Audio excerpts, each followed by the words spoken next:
மருத்துவர் கேட்டிருக்காரு, ஒரு வாரம் கூட தவறாம நீங்க வர்றீங்களே, உங்களுக்கு என்னதான் பிரச்சனைன்னு கேட்டிருக்காரு.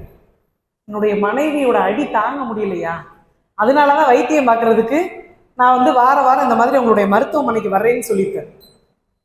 அப்படி ஒரு வாரம் போகும்போது பாத்தீங்கன்னா கடுமையான அடி போல. இப்ப இந்த மருத்துவமனைக்கு போன அந்த நோயாளிக்கு கோபம் மனைவி மீது அல்ல, அங்க இருந்த மருத்துவர் மீது கடுமையான கோபம்.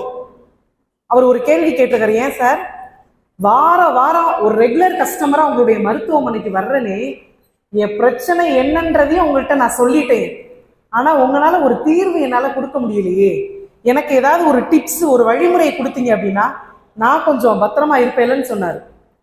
இதை கேட்ட உடனே அந்த மருத்துவருக்கு அப்படி ஒரு கோபம் வந்துருச்சு.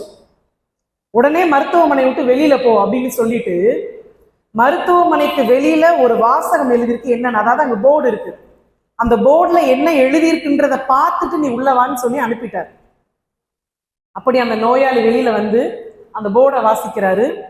வாசிச்சு முடிச்சுட்டு திரும்ப அந்த மருத்துவமனைக்குள்ள போய் மருத்துவர்கிட்ட சொல்றாரு, ஐயா அந்த போர்டுல உங்க மருத்துவமனை அதாவது கிளினிக்கோட பெயர் இருந்தது, உங்களுடைய பெயரும் இருந்தது, நீங்க என்னெல்லாம் படிச்சிருக்கீங்கன்றதும் இருந்தது அப்படின்னு சொல்லியிருக்காரு.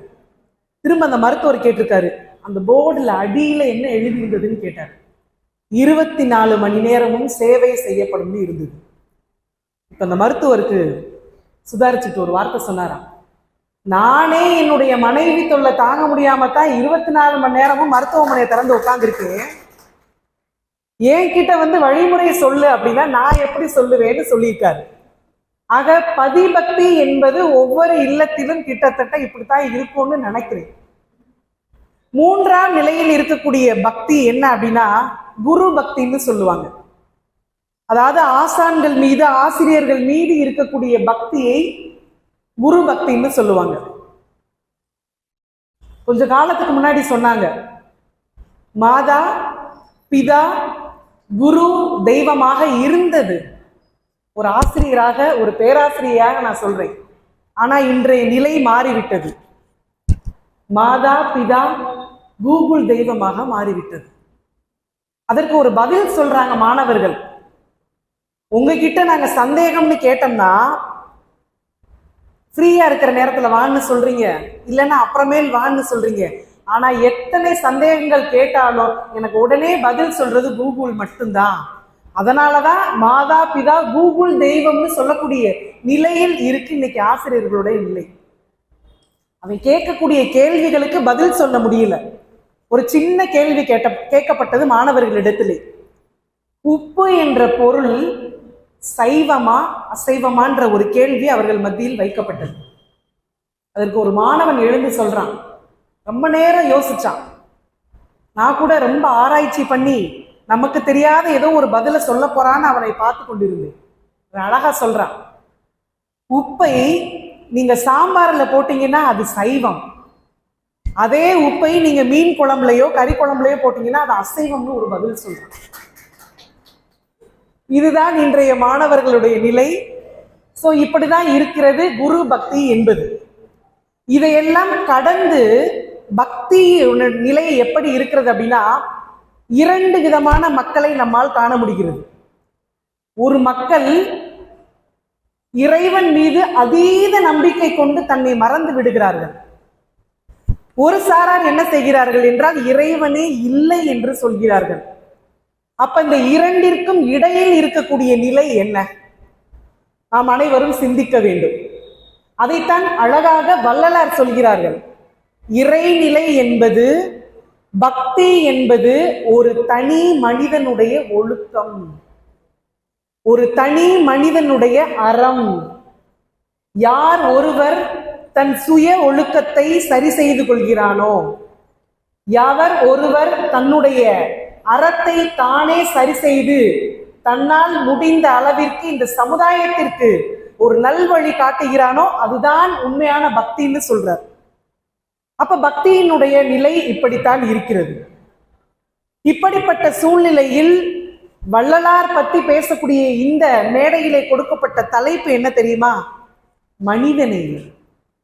வள்ளலாரினுடைய மனிதநேயத்தை பற்றி இன்றைய தலைப்பு. பெரிய கேள்விகள் வரலாம். அத்தனைக்கும் ஒரே பதில், வள்ளலார் என்று சொன்னால் நாம் தமிழ் அகராதியில் புரட்டி பார்த்தோமேயானால் அதனுடைய பொருள் நிச்சயமாக மனிதநேயமாக மட்டும்தான் இருக்கும். எத்தனை உதாரணங்கள்! இப்போ மேடம் பேசும்போது கூட சொன்னாங்க, அவருடைய பார்வை இறைவன் இல்லைன்னு சொல்லல, ஆனால் இறைவன் ஒளி வடிவில் இருக்கிறார் என்ற ஒரு விஷயத்தை தான் அவர் பதிவு பண்ணார்.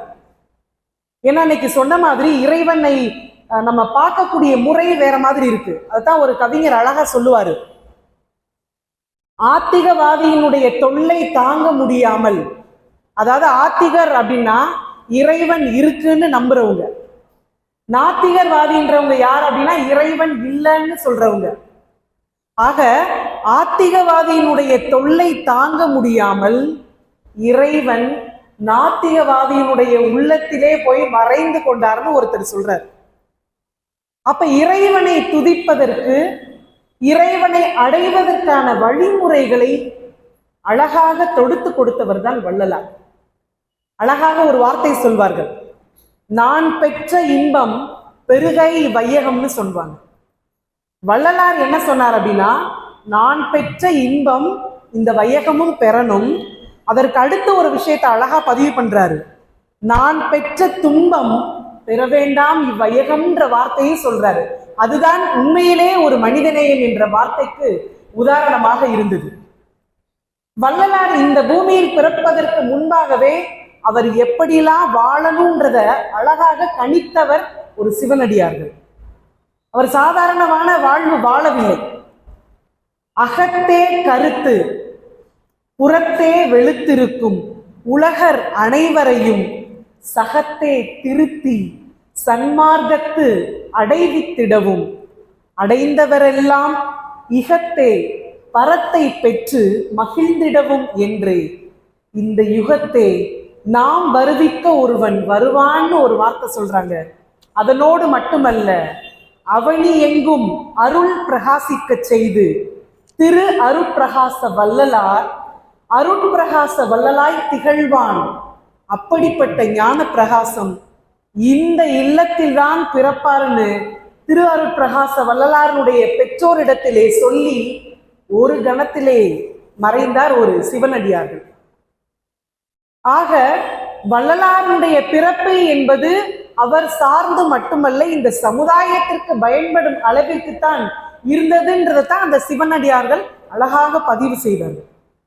காரணம் என்ன அப்படின்னா, வள்ளலாரை இன்றளவும் வளர்ந்து வரக்கூடிய